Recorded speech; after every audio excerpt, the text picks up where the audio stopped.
Ang nag-utos po? Oo, naipasok doon sa Bartolina. Sino? Yung... Hindi po akong nag-utos. Sino nga? Ba't hindi mo recommend mabanggit ng sino? business Ba't hindi mo mabanggit sino? Sa... This will be your last chance. Nandito po I will cite you in contempt. Ito na lang po, magbase na po tayo sa nangyari.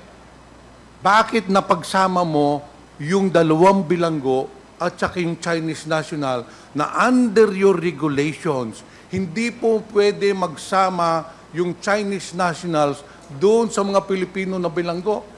Paano nagkataon, Mr. Chair, na sabay silang pumasok doon sa Celda 6? Pwede po ba pumasok ang bilanggo sa Bartolina without the approval of the warden? Pwede po ba pumasok ang tatlong Chinese national without the approval of the warden? Ito po tatanungin ko sa iyo. Kayo pong warden, alam po ninyo ang lahat ng nangyayari sa bilangguan. Imposible na napasok yung 5 tao sa Celda 6 na magkasama without the prior approval of the warden. Hindi po tayo kindergarten dito, hindi po tayo bata. Alam ho natin yung regulasyon. I was a governor before. Ako ay nagdumala rin ng mga provincial jails and I know the regulations.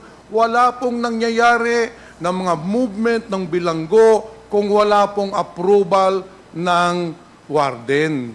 Yun lang po ang sinasabi ko.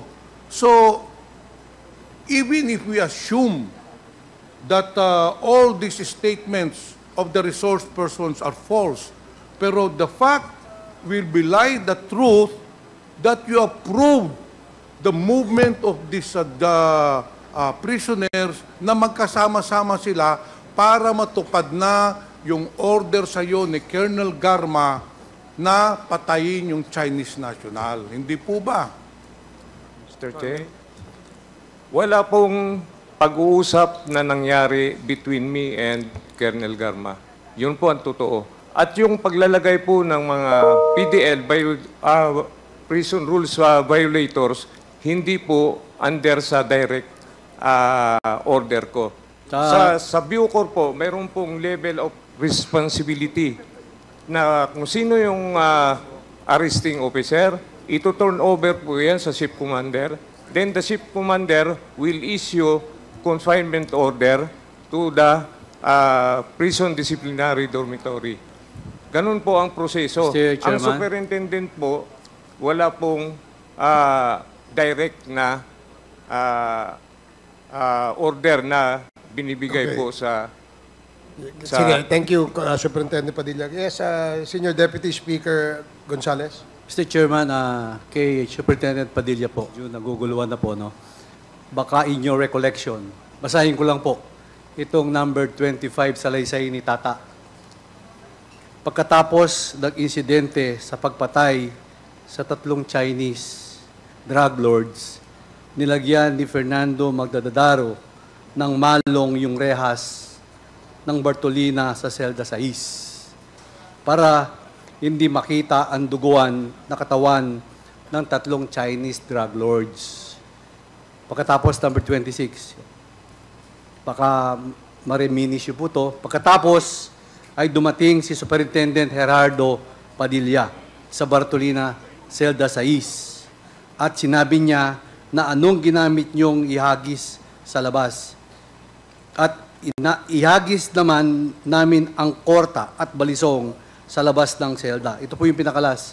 Number 27, napaka-importante nito. Nilabas namin sa selda ang kamay at pinusasan kami ni Sir Poro. Kaya napaka-importante po ni Sir Poro dito. Pinalabas kami para dalhin sa investigation section. Yun po, yung 3 binasa ko sa inyo, Superintendent Padilla. Baka po ma-recall nyo since 2015 to 2018. Sir Chair, if I may. Okay, Congressman, are you done, Senior Deputy Speaker? Okay, Congressman Fernandez. Warden, are you the highest official of the Davao colony? No, use the mic, please. During that time, Your Honor, You are the highest official. Yes, And Your being Honor. the highest official of the colony, you supervise on every detail of the instructions that are being meted out by the subordinates. Am I correct? Not all Your Honor. No. What I'm trying to tell you, lahat na nangyayari doon sa colony must pass through your office. Yes, Your Honor. More importantly, if there are foreigners that will be transferred to a Bartolina. Am I correct? They are Chinese nationals, and even they are convicted and under the our penitentiary in our colony.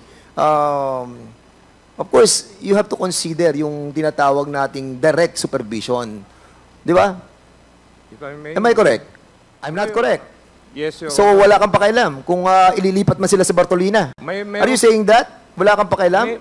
Ang sinasabi ko po, we have different level of... But you are the superintendent. Yes, I am What I'm trying to one tell of the you, heads. ako halimbawa, ako ang mayor ng City of Santa Rosa. Alam ko lahat ng ginagawa ng mga tao ko. Di ba? Yes, Your Honor. Dapat sa pagiging warden, ikaw ang pinakachismoso doon. Ikaw ang nakakaalam ng lahat. Pwede So po. in this point, warden, you are trying to tell us nang nilipat yung tatlong Chinese who are all foreigners for that matter, hindi mo alam na nilipat sila sa Bartolina. Pwede pong ipaliwanag, Go ahead. Your Honor. Ang PDL, once na mayroon pong violation inside, gagawan po ng report yan, papunta po sa ship commander. Yung ship commander, gagawa siya ng once na ma-determine niya na mayroong violation, gagawa po siya ng confinement order doon sa prison disciplinary dormitory. Warden, I know there are... Pero hindi na po yun- Wait. We know that there are procedures. What we are trying to imply here, that being the warden of that colony, during that time that they were apprehended for having sachet of shabu, tapos nilipat natin sila sa Bartolina. So nung nilipat natin sila sa Bartolina, we all know that these are all foreigners. And these are all foreigners and high-value targets. And together with the two PDLs that they committed and they were convicted of murder, putting them together will put those foreigners at risk. Hindi mo ba naisip yon? During that time, na dangerous na ilagay mo yung tatlo doon. Sabihin na natin ng mga pusher sila. Sabihin na natin sila mga drug lords. But hindi mo ba inisip na putting together the five of them in one Bartolina will put them in danger? As I said, Your Honor, yung level of responsibility during that time, hindi na po nakaakyat sa akin kasi mayroon pong ship commander from commander of the guards, ship commander, na siya pong gagawa ng report papunta po doon sa prison Okay. disciplinary. Okay, Warden. O sige. Natin na hindi na nakarating sa iyo yung responsibilidad. Hindi mo na nalaman, no? Hindi mo na nalaman. Sabihin na natin. Sino ang nag-approve? Nadalin yung 3 at 2 sa loob ng Bartolina. Sino? Nandito po sa Anong pangalan? report. Meron Chairman, pong Chairman, may I interject? Chairman? Gusto ko lang malaman, Madam Chair. Ay, Madam Chair. Mr. Chair. Kung sino yung nagsabi, okay, na yung 5 yon magsasama sa loob ng isang Bartolina. Sino? Okay, before you answer, Ambrosio Padilla, Superintendent Padilla, yes, is that related? Yeah. Ganito na po, Chairman. Sorry, Colonel. To check and present to us the investigation report. Ang tanong lang ni Chairman Dan is, sinong nagutos? If not you, who is? Who? ang nag-utos po. Naipasok doon sa Bartolina. Sino? Yung hindi po akong nag-utos. Sino nga? Ba't hindi mo Recommend mabanggit ng sino? reason Ba't po hindi sa- mo mabanggit sino? Sa, This will be your last chance. nandito po I will cite you in contempt. You're lying. The commander of the guard. Sandali, you should not speak. I'm speaking unless you're recognized by the chairman. Ang tanong lang diretso, sino nagutos? If not you. Ang commander Sino? of the guards po. Commander of the Guard. Sino? Inspector Noni Poro, then ipapasa po yan sa So, no, wag mo akong lituin sa procedure. Is it Foro? Yes, Your Honor. Sandali! Foro? Yes. O, Mr. Chairman, let me call Foro to sit. Wag mo ilapit doon kaya no? Ka sa dulo. Andito ba si You're lying eh. Mr. Poro? Mr. Poro, Mr. Ito, Foro Oo. Chairman, last lang to, Chairman ha. I just just... the seat there. No, not beside of Colonel Dito. Padilla. Dito ka. Doon sa kabila. Doon. Here. Dito, para malapit ka sa amin. Ito, Chairman ha. Last lang to, last manifestation lang. Colonel Poro, Okay. have you taken your oath? Okay, Comsec, please administer the oath of Mr. Poro. Raise your right hand. Do you swear to tell the truth, the whole truth, and nothing but the truth in this public inquiry? So help you God. Thank you. Chairman, last na lang, Chairman. To Colonel po, Colonel ba rank mo ngayon? Senior Inspector po, Your Honor. Senior Inspector? Opo. Senior Inspector ikaw ang tinuturo. So you have to decide whether you will cover your former superintendent or ikaw yung mananagot dito. Thank you, Mr. Chairman. Okay. Mr. Chairman, kanina si Warden was telling us hindi niya responsibilidad yung pagpapasok ng 5 sa isang Bartolina. And he mentioned that there are levels of approval. 2 ang sinabi niya. Unang level, pangalawang level. Tanong ko sa iyo, Senior Inspector Nonoy Poro, pang ilang level ka sa approval? Pangalawa po. Pangalawa. Actually, pang-tatlo po ako, Your Pangatlo. Honor. So may first level, may second level, ikaw pangatlo. So ikaw ang final approval. Hindi ang final approval, sir, talaga manggaling sa taas. Oh, so kay Warden Opo. ang final approval. Opo. So after your approval, dinala mo kay Warden. So si Warden ang nagsisinungaling.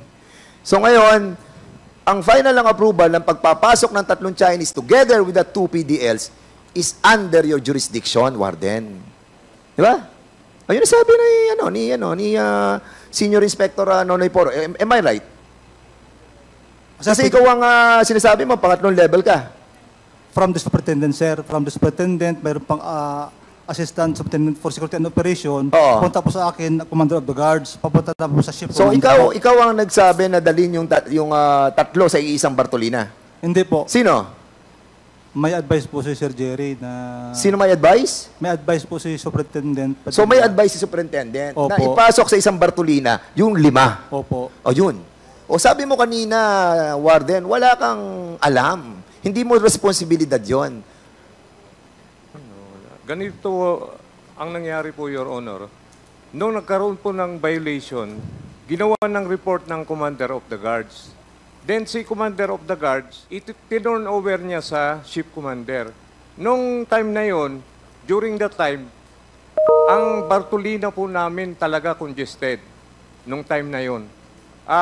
Naglalaman po ng 12, umaabot pa ng 15, na ang dapat ideal is nasa 7 lang nung time na yon. Naunang dumating doon sa Bartolina yung 2, tapos nung nag-consult po sa akin si Commander Poro kung paano ang sistema, kasi dapat po ang nagdadala dyan yung ship commander, siya po ang nagdidesisyon kung saang selda po ilalagay. Alam mo, Warden, kanina sinasabi mo wala kang alam eh. Kasi sinasabi mo level yan ng ng Opo. first level, second level, di ba? Third level. Nagkaroon po ko... Now. Ngayon, meron na kayong usapan na nag-uusap na pala kayo kung saan ilalagay yung 5. Am I correct? Di ba ngayon sinasabi mo meron na kayong usapan? Kanina hindi mo alam eh.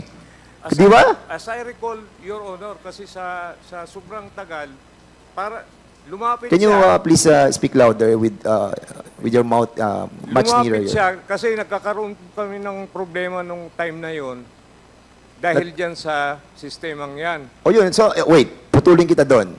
So alam mo kayo sa sistemang yon. At alam mo na mga foreigners yun. At alam mo merong 2 na PDLs na ang kakso convicted with murder. Bakit pinagsama mo sila?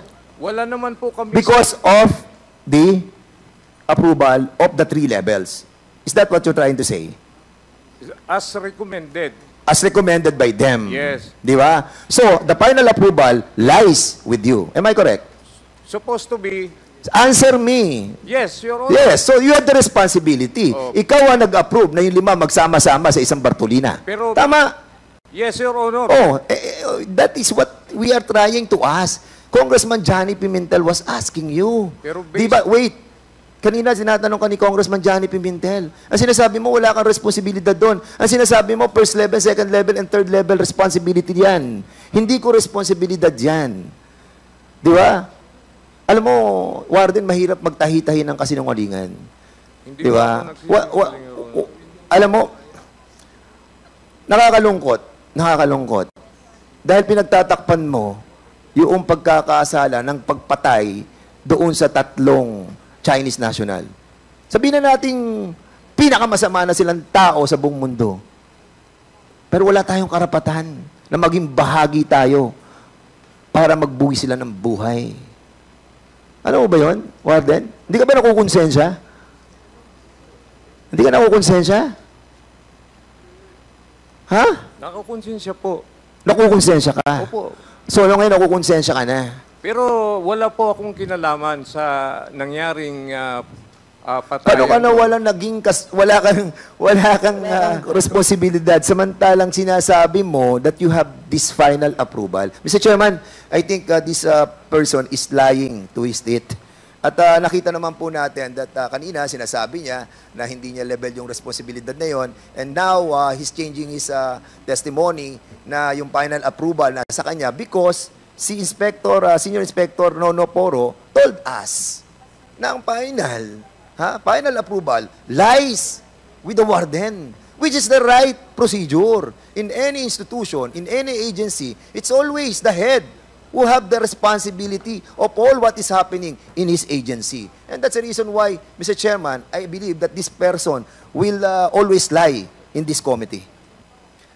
Thank you, Congressman Fernandez. Ako, may rejoinder lang ako doon sa tanong ni Congressman Dan Fernandez, Superintendent Padilla. Anong rango mo ngayon? Senior Superintendent po.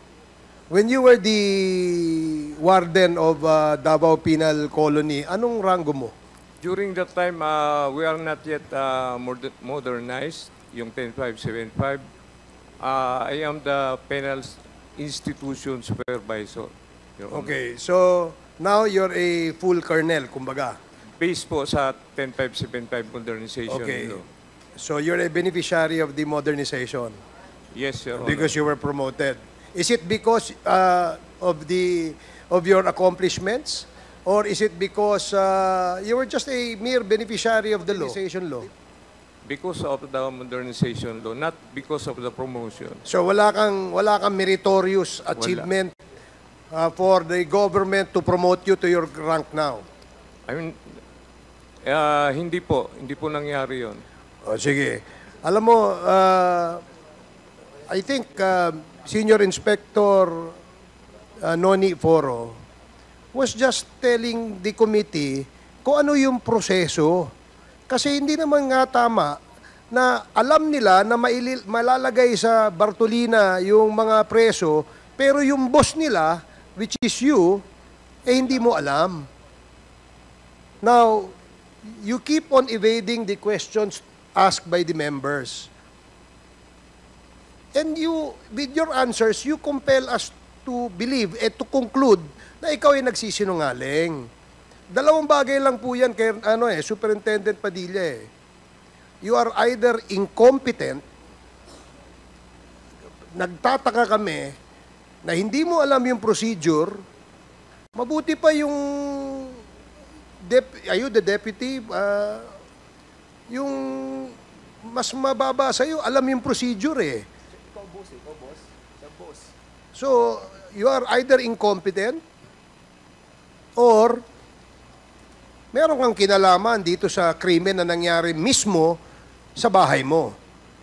Because this crime was committed under your watch. And that makes you more incompetent.